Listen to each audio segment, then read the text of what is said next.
Hello po sa lahat. Welcome back to my channel.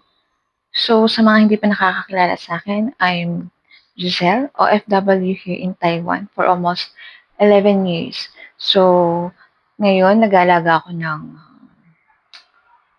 ah, female old patient with dementia.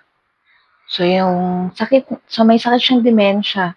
Yun yung hindi naman major, pero isa. Kasi yung isa epileptic, pero ano naman, inactive siya. Kaya as of now, hindi ko pa na-experience yung about dun sa epilepsy niya. More on ngayon is yung dementia niya. Bali mild pa lang siya, pero ngayon parang unti-unti siyang, paano ba, nag-high level, ganun. So, based on sa nakikita ko sa kanya, sa araw-araw namin pagsasama, so ayun, parang pero hindi pa rin naman, ano lang, may pagkakataon lang. Ano kasi siya, meron siyang, ano ba tawag dito, hilig niyang isipin yung mga bagay na tapos na or kaya yung lahat ng, mangyayari parang gusto niya, paano ba, siya yung lahat nagagawa, oo, ma-a-accommodate niya lahat, parang gano'n yung, ano niya. Tapos kahit tapos na, parang feeling niya ngayon pa lang, so gano'n siya. So anyway, ikukuwento ko na yung nangyari kahapon. So nagising siya ng 5:30 AM. So, ginising niya ako. And then sabi niya basang-basa daw siya. Pero, ah, regular naman nakalagay siya ng diaper. Pero kahit naka-diaper siya, umiihi siya sa CR every now and then. Halimbawa, nafi-feel niyang naiihi siya, gigisingin niya ako ng madaling araw para umihi siya. So, yung diaper is parang pang-ano lang siya, pang-support lang siya in case na, ayun nga, hindi niya ine-expect na maihi siya, parang gano'n. Tapos yun, feel niya nga daw basang-basa siya. So, siyempre, chinek ko. Nung chinek ko na, wala naman, as in dry na dry. And then, tinanong ko siya kung mag-e-exercise ba kami, mag-jogging kami sa labas kasi mostly everyday is ginagawa namin yun. Yung exercise, Monday to Friday, may mga kasama kami, may grupo siya. Pero dahil Sabado kahapon, so late na kami lumabas pag ganun, Sabado at Linggo. Kaya tinanong ko siya kung lalabas kami, and sabi niya, pwede pa daw ako matulog, mahiga. So nahiga ako ulit. So around 6 AM, naririnig ko siya rito sa labas na may ginagawa siyang kung ano-ano.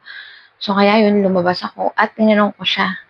Nagulat ako kasi bigla na siya nagsisigaw. Kasi di ba hindi natin iiwasan minsan pag nagtatalo tayo. Syempre, tumataas yung boses natin pero hindi naman ibig sabihin nun nagalit ka, di ba? Syempre, nagpapaliwanagan kayo. Gusto mo masunod yung sa'yo, yung sa kanya, ganon. Kaya ganon. Pero hindi man totally galit. So, yung mga gano'n na dati pa nangyari, matagal na, bago pa talaga ako dito. Yun, naaalala niya yun. And nagulat ako, first time nangyari yun. Kasi kagigising ko lang pala. Siyempre parang, di ba, tulog ka eh, tapos pagising mo, bubulyawan ka, di ba? Parang, ano yun, di ba? So, na-shock ako. Hindi ko alam, kasi medyo emotional na din kasi ako siguro dahil tumatanda na rin tayo, gano'n. Tapos, ayun, basta nagpapalpitate na ako and hindi ko naiwasan, yun, naiyak ako. Kasi gano'n naman ako talaga 'pag masama yung loob ko, dinadaan ko siya sa iyak. So yun, yung alam mo ba 5:30 'di okey siya 'di ba, pinahiga pa niya ako.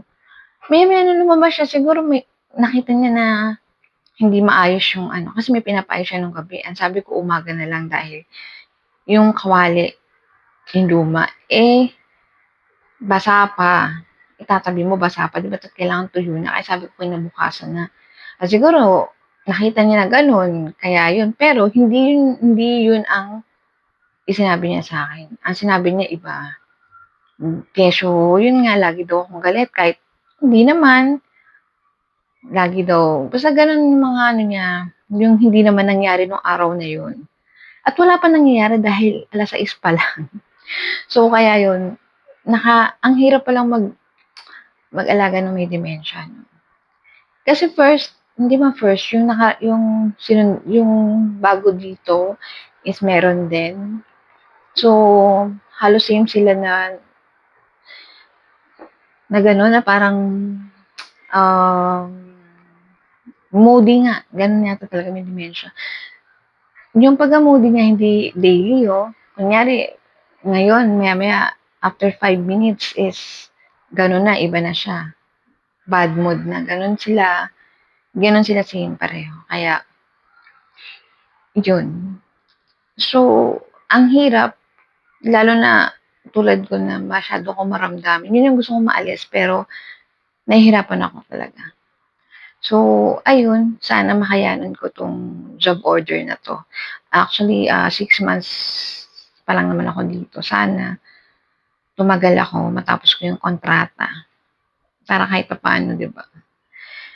Sana, kasi alam niyo yung sa pangalawa ko, grabe talaga yung nangyari sa'kin dun. Sobrang, um, nagka-anxiety na ako. Kasi yung sobra naman yung matanda dun, sobrang iba naman ugali nila. Eto naman, yung una, yung nakaraan, gusto niya is silent. So, parang gusto niya mag-isa lang siya, gano'n. Eto namang isa, ang gusto nito, maraming tao, mahilig siya makihalubilo, gusto niya lagi may kausap. So, magkaiba sila. Kaya ito kami, lagi kami nasa labas. Eto pa, mahilig siya. Bukod sa nag-e-exercise na kami sa labas, pagdating dito sa loob ng bahay, hindi rin siya masyadong naupo, nagpapahinga. Lakad yan, lakad ng lakad, ta's mag-e-exercise sandali, mag-i-stretching, gano'n, gano'n yung ano nitong isa, medyo active. Pero hindi na siya ano, bata na mag-e-80 na siya. Kaya medyo ano na rin, pero malakas pa talaga. Mostly naman ang Taiwanese gano'n, malalakas pa sila.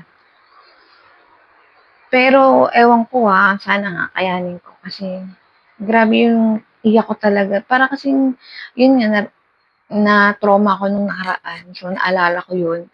Kaya yung iyak ko, parang sobra na alam mo yung parang wala ka ng ginawang tama, gano'n. Kahit wala ka namang ginawa, gano'n yung feeling, ang sakit. Sinusubukan ko namang lawakan yung pag-iisip ko pero siyempre may time na mapapaisip ka talaga. So, yun lang, gusto ko lang maglabas nung, sama ng loob ko. Thank you for watching. Don't forget to like, comment down, and subscribe.